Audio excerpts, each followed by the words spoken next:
स्वामी दयानंद इस जीवनी अंश के लेखक मोहन राकेश है। प्रस्तुत जीवनी अंश में स्वामी दयानंद के जीवन के विविध पहलू तथा उनके जीवन के महत्वपूर्ण प्रसंग आदि को शब्दबद्ध किया है। उसी प्रकार अविद्या और अंधकार को दूर करने के लिए उनका योगदान उल्लेखनीय है। आज के इस वीडियो में हम मोहन राकेश द्वारा शब्दबद्ध स्वामी दयानंद इस जीवनी को देखने वाले हैं।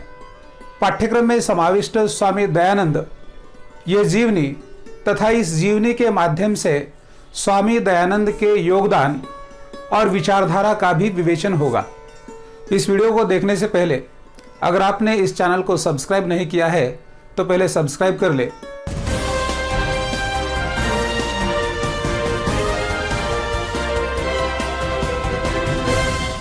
स्वामी दयानंद इस जीवनी के लेखक है मोहन राकेश। जीवनी को देखने से पहले इस जीवनी के लेखक मोहन राकेश का परिचय देख लेते हैं। मोहन राकेश प्रसिद्ध नाटककार और कथाकार है। आधुनिक हिंदी गद्य साहित्य के विकास में मोहन राकेश का विशेष योगदान रहा है। उनका जन्म अमृतसर पंजाब में सन 1925 में हुआ था। 1947 में विभाजन के बाद वे जालंधर आकर बसे। कुछ वर्ष वे अध्यापक रहे और फिर पत्रकार। 1962-63 में वे सारिका के संपादक रहे। 1962 से वे स्वतंत्र लेखन द्वारा हिंदी उपन्यास, कहानी, नाटक और निबंध साहित्य के विकास में अपना महत्वपूर्ण योगदान देते रहे हैं। नाटक और कहानी के क्षेत्र में राकेश का योगदान इतिहास में वर्णित है। उनके यात्रा वर्णन आखिरी चट्टान तक में संकलित है। अंधेरे बंद कमरे, न आने वाला कल उनके प्रसिद्ध उपन्यास है। उसी प्रकार आधे अधूरे, लहरों के राजहंस तथा आषाढ़ का एक दिन मोहन राकेश के प्रसिद्ध नाटक है। उन्हें लेखन के क्षेत्र में उच्च आसन पर प्रतिष्ठित करने का प्रथम श्रेय उनके नाटकों को दिया जाता है। उन्हें आधुनिक हिंदी नाटकों का मसीहा कहा गया है। जीवनी विधा में राकेश जी ने नया कीर्तिमान स्थापित किया है। उनकी रचनाओं में आधुनिकतम चुनौतियों से पैदा होने वाले अंतर्द्वंद्वों और यंत्रणाओं की सूक्ष्म अभिव्यक्ति हुई है। इनका पहला साहित्य जीवन की निचली से निचली परत तक उखाड़ने में समर्थ है। कथ्य और शिल्प दोनों भूमिकाओं पर इनकी शैली कलागत ऊंचाइयों का आभास कराती है। उनका साहित्य 20वीं सदी के उत्तरार्ध के जीवन और साहित्य का प्रामाणिक दस्तावेज है। मोहन राकेश जी के शब्दों में दोहराए तो लेखक का वास्तविक कमिटमेंट किसी विशेष विचारधारा से न होकर अपने समय से और समय के जीवन से होता है। राकेश जी का निधन 1972 में हुआ। कठियावाड़ का एक छोटा सा गांव टंकारा, इसी गांव में एक संपन्न भूमिपति थे अंबाशंकर। वे धार्मिक व्यक्ति थे और पौराणिक रीतियों में बहुत विश्वास रखते थे।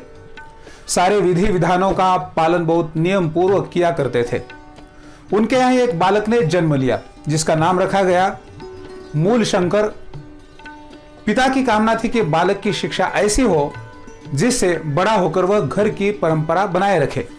मूल शंकर 14 वर्ष के थे। अब हम स्वामी दयानंद ने इस जीवनी शिवरात्रि का व्रत रखने के लिए कहा। इस जीवनी के लेखक रात होने पर मोहन राकेश पूजा पाठ के लिए उन्हें गांव के बाहर एक मंदिर में ले गए। पूजा का क्रम लगभग आधी रात तक चलता रहा। उसके बाद भक्तों को नींद आने लगी, परंतु मूल शंकर की आस्था गहरी थी, इसलिए ये नहीं सोए। एकटक शिव मंदिर को देखते रहे। सहसा उन्होंने देखा कि एक चूहा बिल से निकलकर प्रतिमा की चढ़ाई गई भोग की सामग्री को खाने लगा है। मूल शंकर का मन अशांत हो उठा। उन्होंने अपने पिताजी को जगाकर उनसे कई प्रश्न पूछे, लेकिन कोई संतोषजनक उत्तर उन्हें नहीं मिला। उस दिन उनके जीवन की दिशा बदल गई। उन्होंने वास्तविक शिव को खोजने का संकल्प कर लिया। कुछ समय बाद मूल शंकर की बहन का देहांत हो गया। बहन से इन्हें बहुत स्नेह था, इसलिए इनके हृदय को बहुत चोट पहुंची। अभी यह चोट भरी ही नहीं थी कि चाचा की मृत्यु हो गई। इनका मन घर से उचाट होने लगा। मन में तरह तरह के प्रश्न जागने लगे। जीवन की वास्तविकता क्या है? सांसारिक स्नेह संबंधों का क्या अर्थ है? व्यक्ति धर्म को किस प्रकार निस्तार देता है और धर्म का वास्तविक रूप क्या है? ये हर समय खोए खोए रहते और जब तक अपने प्रश्नों से घर के लोगों को निरुत्तर कर देते थे। घर के लोगों ने सोचा कि शायद विवाह कर देने से इनकी मनस्थिति में कुछ अंतर आ जाए। मूल शंकर ने इस स्थिति को टालने का भरपूर प्रयत्न किया, परंतु बस नहीं चला तो किसी को सूचित किए बिना वे घर से निकल पड़े। इधर उधर घूमते वे सिद्धपुर पहुंचे। सिद्धपुर में उन दिनों एक मेला चल रहा था, जिसमें दूर दूर से अनेक साधु आए हुए थे। यह सोचकर कि शायद इसी मार्ग से उन्हें शांति मिले, उन्होंने भी साधु का बाना स्वीकार कर लिया। रात दिन साधुओं के सत्संग में सम्मिलित होते, जीवन और मृत्यु का रहस्य जानने का प्रयत्न करते, परंतु कुछ ही दिनों में उनके वहां होने की सूचना घर वालों को मिल गई। पिता कई संबंधियों को साथ लेकर सिद्धपुर पहुंचे। उन्होंने क्रोध में आकर पुत्र का कमंडल तोड़ डाला, उसके गेरुए वस्त्र फाड़ दिए, घर लाकर उन्हें कड़ी निगरानी में रख दिया गया। परंतु यह नियंत्रण अधिक दिन सफल नहीं रहा। मूल शंकर किसी तरह फिर घर से निकल गए। इस बार उन्होंने निश्चय कर लिया कि कुछ भी हो अब वे लौटकर नहीं आएंगे। अब उन्हें खोज थी एक गुरु की। चामोद करनाली पहुंचकर वे स्वामी पूर्णानंद से मिले। उनसे संन्यास लेकर इन्होंने अपना नाम अपना लिया, दयानंद। उसके बाद भ्रमण करते हुए हरिद्वार चले गए। वहां कुंभ मेला चल रहा था। मेले में उन्होंने धर्म के नाम पर जो कुछ होते देखा, उससे उन्हें बहुत ग्लानि हुई। मन में संकल्प जागा, इन कुरीतियों को दूर करने के लिए उन्हें अवश्य प्रयत्न करने चाहिए, परंतु इसके लिए भी किसी का मार्ग प्रदर्शन चाहिए। उन्होंने सुन रखा था कि गढ़वाल में अलकनंदा के पार बहुत से योगी रहते हैं। वे वहां पहुंचे, पर कोई ऐसा योगी नहीं मिला जो सचमुच इन्हें दिशा दिखा सके। वहां से वे गढ़मुक्तेश्वर गए। वहां एक दिन इन्होंने नदी में बहते एक शव को निकाल लिया। उसकी चीर फाड़ करके देखना चाहा कि योगियों द्वारा बताए चक्र तथा कुंडलियां आदि उसमें है या नहीं, परंतु शव के अंदर जो कुछ मिला वह सर्वथा भिन्न था।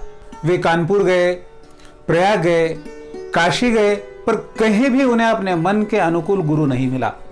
फिर पता चला कि मथुरा में दंडी स्वामी बिरजानंद नाम के नेत्रहीन ब्राह्मण रहते हैं, जो सचमुच उनका पथ प्रदर्शन कर सकते हैं।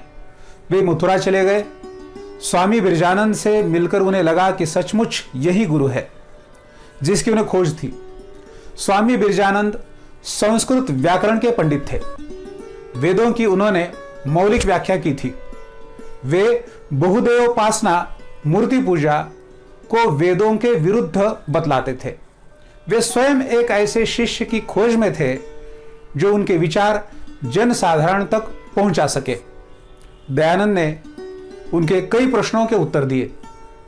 उनसे प्रसन्न होकर उन्होंने तुरंत दयानंद को अपना शिष्य बनाना स्वीकार कर लिया। यहां इनका संस्कृत व्याकरण तथा वैदिक साहित्य का अध्ययन प्रारंभ हुआ। स्वामी बिरजानंद जो एक बार पढ़ा देते वो दूसरी बार नहीं पढ़ाते थे। दयानंद की प्रतिभा इतनी विलक्षण थी कि उन्हें दोबारा पूछने की आवश्यकता ही नहीं पड़ती थी। कहते हैं कि एक बार का पाठ इतना कठिन था कि उसमें से कुछ अंश वे भूल गए। गुरु से यह बात कही तो वे उस पाठ को दोहराने को तैयार हुए। ये निराश होकर यमुना के किनारे एक पेड़ के नीचे जा बैठे। एकाग्रचित्त होकर सोचने से थोड़ी देर में पाठ का स्मरण हो आया। जाकर जब गुरु को वह पाठ उन्होंने सुना दिया तो गुरु की प्रसन्नता की सीमा नहीं रही।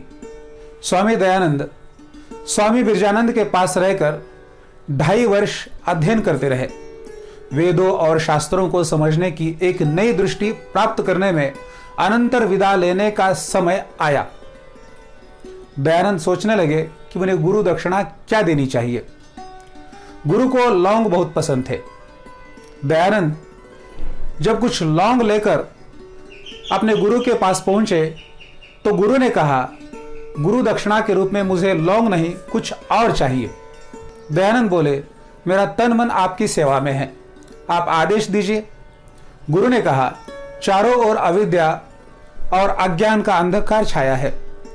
रूढ़ियों और मत मतांतरों ने देश में घर कर रखा है। तुम देश में ज्ञान और विद्या का प्रकाश फैलाओ। मैं तुमसे यही गुरु दक्षिणा चाहता हूं। अब अपना स्पष्ट कार्यक्षेत्र इनके सामने था। देश का मानसिक जीवन अंधविश्वासों में खोखला हो रहा था। विदेशी राज्य सत्ता ने सांस्कृतिक और नैतिक मूल्यों को लगभग तोड़ दिया था। लोग कायर थे और अपनी सुविधा ही अपना जीवन दर्शन उनके लिए था। कुरीतियां कितनी थी। जाति भेद, बाल विवाह, विधवाओं के प्रति अमानुष व्यवहार, स्त्रियों को शिक्षा की अधिकारिणी ही नहीं समझा जाता था। जनता के अज्ञान का लाभ उठाकर ईसाई पादरी तत्परता से उसमें अपना धर्म प्रचार कर रहे थे। स्वामी दयानंद ने इन सभी परिस्थितियों से एक साथ लड़ने का निश्चय लिया। सोच लिया कि वे लिखकर, भाषण देकर तथा एक संगठन तैयार करके अपने समय की सामाजिक कुरीतियों से लोहा लेंगे। जब तक समाज में जागृति नहीं आएगी वे सांस नहीं लेंगे। पूरे देश में उन्होंने भ्रमण करना आरंभ किया। आज यहां भाषण, कल वहां शास्त्रार्थ। आगरा, धौलपुर, ग्वालियर, जहां कहीं वे पहुंचे जनता ने खुलकर उनका स्वागत किया। सदियों से अंधविश्वासों में जकड़े लोगों को जैसे एक नई चेतना मिलने लगी। उनकी वाणी में ही ऐसा प्रभाव था कि लोग अनायास उनके अनुयायी बन जाते। जो बात वे कहते वे समय की सच्ची अनुभूति थी, क्योंकि वही अनुभूति लोगों के अंदर भी थी। इसलिए उनके मुखर होकर सामने आने से उन्हें लगता है जैसे उनके अपने ही मन की बात कोई दूसरा उनसे कह रहा हो। करौली, जयपुर, हर जगह एक सी हलचल, एक सी वैचारिक क्रांति, हर जगह पुराने पंडित वर्ग की ओर से एक सा विरोध, परंतु उस विरोध को पराजित करती वही उनकी ओज भरी वाणी। फिर आया हरिद्वार का कुंभ मेला। स्वामी दयानंद ने वहां जाकर वही दृश्य देखा। वही पंडों का पाखंड, साधुओं के आडंबर, साधुओं के जुलूस निकलते तो हजारों स्त्रियां उनकी चरण धूली सिर पर लगाती। स्वामी दयानंद से यह सब सहा नहीं गया। उन्होंने वहां अपनी पाखंड खंडिनी पताका गाड़ दी और लोगों को वास्तविक धर्म का उपदेश देने लगे।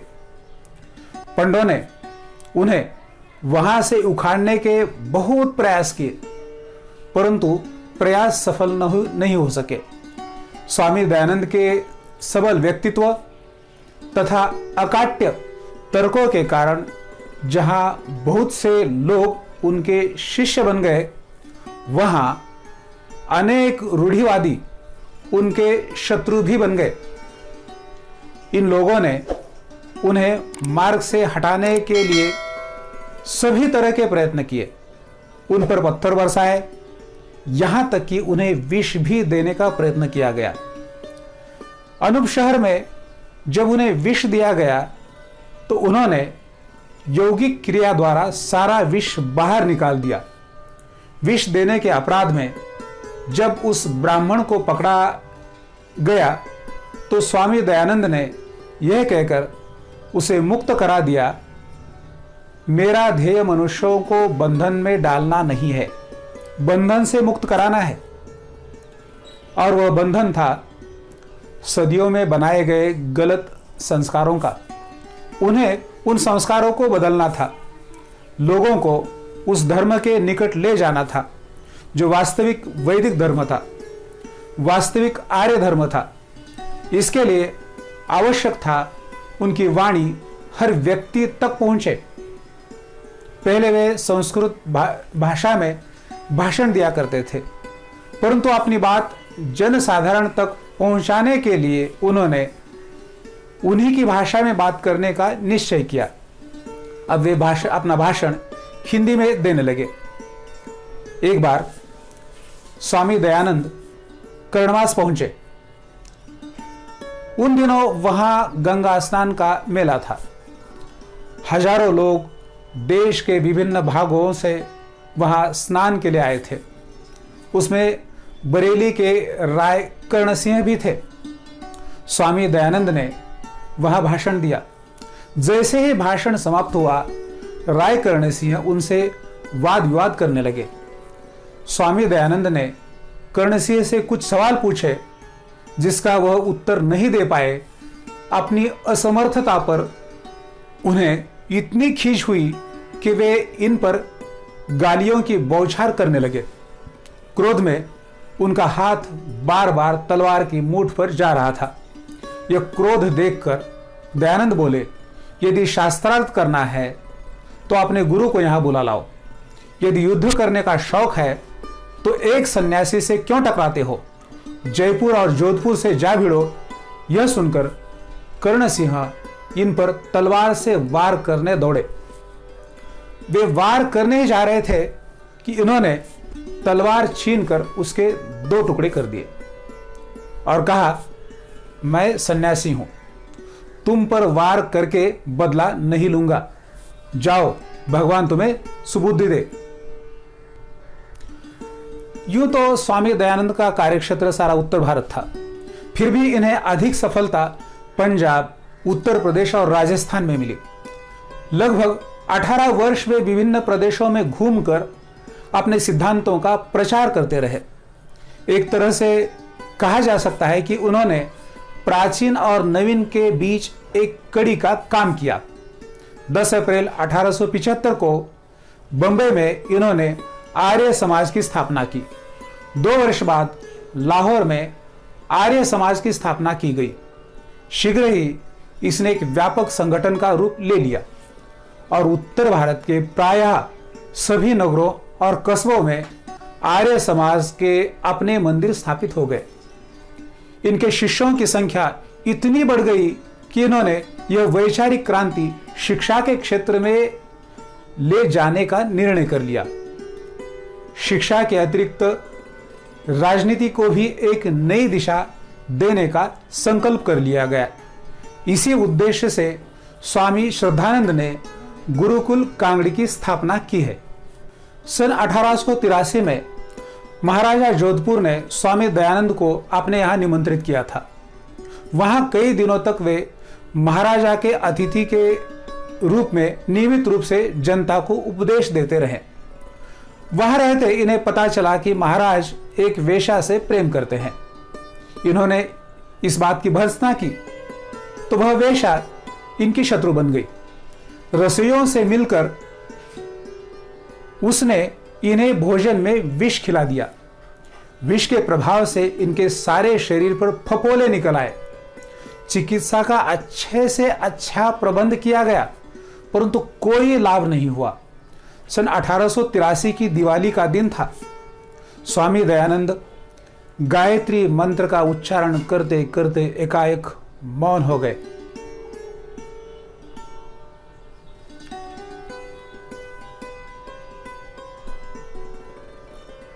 कुछ ही व्यक्ति होते हैं जिनकी मृत्यु उनके जीवन से अधिक क्रांतिकारी सिद्ध होती है। स्वामी दयानंद ऐसे ही व्यक्तियों में से एक थे।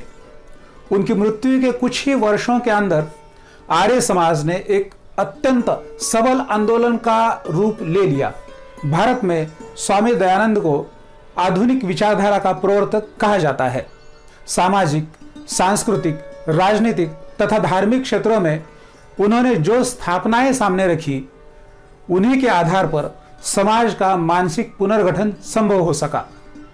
जब कांग्रेस का जन्म भी नहीं हुआ था, तभी उन्होंने कहा था कि स्वराज्य के बिना कोई राष्ट्र उन्नति नहीं कर सकता है। भाषा के संबंध में उन्होंने कहा था कि अंग्रेजी हमारे संस्कारों की भाषा नहीं है। संस्कृत जनसाधारण से दूर जा पड़ती है, इसलिए हिंदी ही संपूर्ण राष्ट्र की भाषा हो सकती है। गांधी जी के हरिजन आंदोलन से बहुत पहले उन्होंने कहा था कि अस्पृश्यता हमारे समाज के लिए घातक है।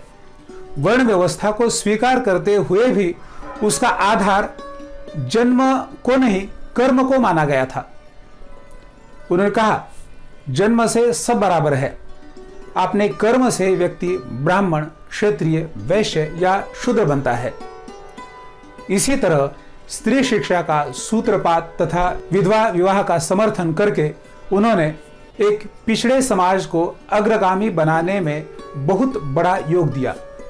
विश्व कवि रविंद्रनाथ ने इन शब्दों में उनके प्रति श्रद्धांजलि अर्पित की थी, जिसकी दिव्य दृष्टि ने भारत की आत्मगाथा में सत्य और एकता का बीज देखा, जिसकी प्रतिमा ने भारतीय जीवन के विविध अंगों को प्रदीप्त कर दिया, जिसका उद्देश्य इस क्षेत्र को अविद्या, अकर्मण्यता और प्राचीन ऐतिहासिक तत्व विषयक अज्ञान से मुक्त कर सत्य और पवित्रता के लोक में लाना था। उस गुरु को बारंबार प्रणाम। प्रस्तुत जीवनी के माध्यम से स्वामी दयानंद के उदात्त चरित्र और प्रेरक जीवन का बोध होता है। कठियावाड़ इस छोटे से गांव में अंबाशंकर जैसे धनी व्यक्ति के घर में एक बालक का जन्म हुआ, जिसका नाम रखा गया मूलशंकर। एक बार मूलशंकर को उनके पिता शिवरात्रि के औचित्य पर एक मंदिर ले गए। पूजा का क्रम आधी रात तक चला। इस बीच एक चूहा बिल से निकलकर शिव प्रतिमा पर चढ़ाए भोग को खाने लगा। तो मूलशंकर ने अपने पिता को कई सवाल पूछे, लेकिन उन्हें संतोषजनक उत्तर नहीं मिला।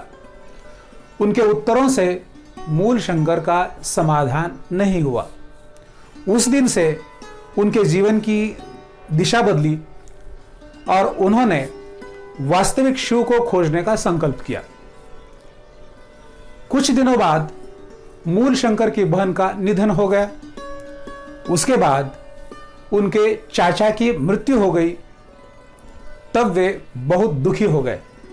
उनके मन में कई तरह तरह के विचार आने लगे कि जीवन की वास्तविकता क्या है, सांसारिक संबंधों का क्या अर्थ है, धर्म का वास्तविक रूप क्या है। इस प्रकार के प्रश्नों से मूलशंकर ने घर के लोगों को निरुत्तर कर दिया। घर के लोगों ने इनका विवाह करने के बारे में सोचा। इन्हें पता चलते ही ये घर से निकल पड़े।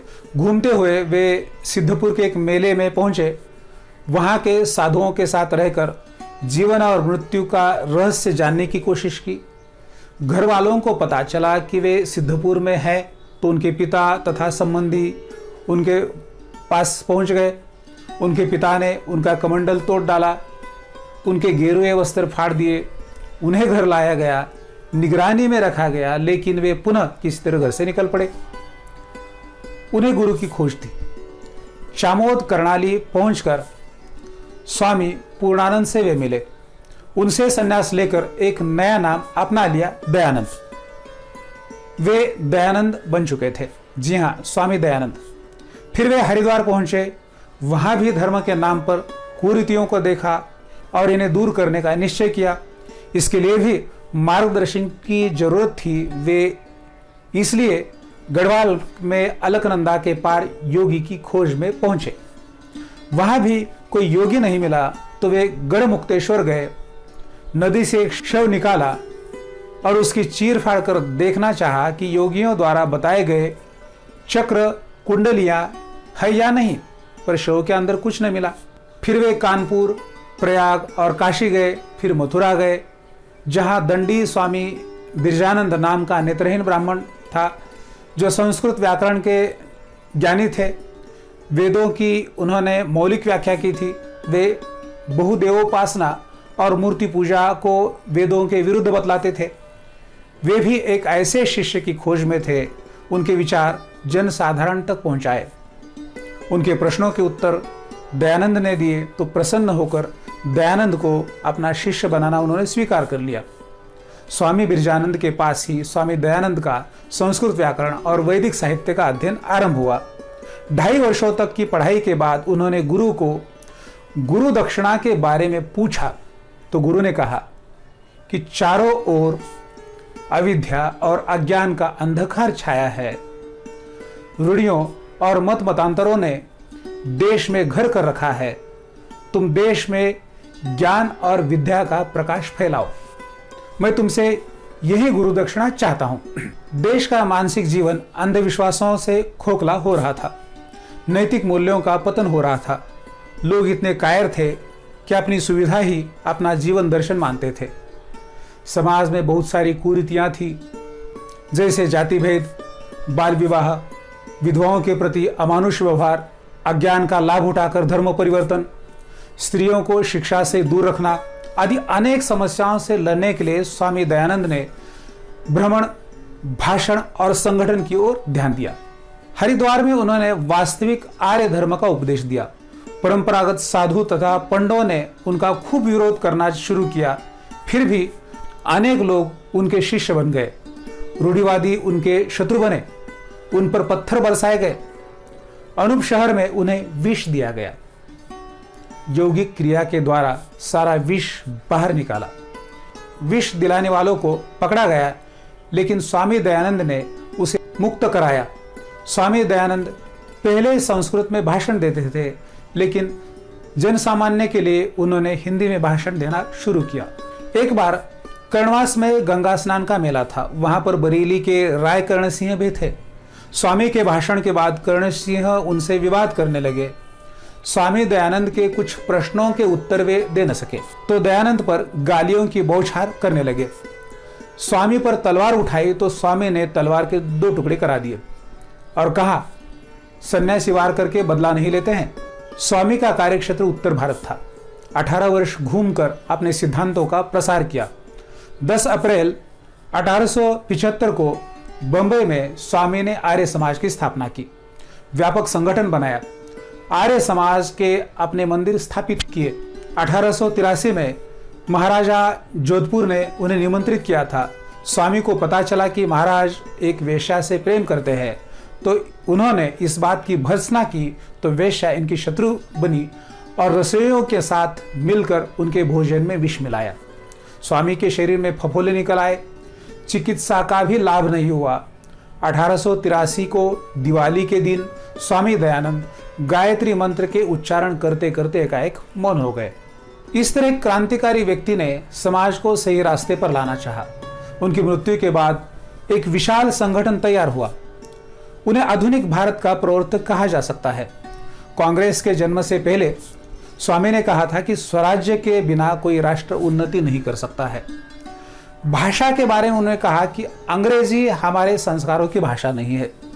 संस्कृत जन साधारण से दूर की भाषा है, इसलिए हिंदी ही राष्ट्र की भाषा हो सकती है। महात्मा गांधी जी से भी पहले अस्पृश्यता को स्वामी दयानंद जी ने घातक कहा था। जाति व्यवस्था का विरोध, विधवा विवाह का समर्थन किया था। विश्व कवि रविन्द्रनाथ जी ने उनके कार्य का गौरव किया है।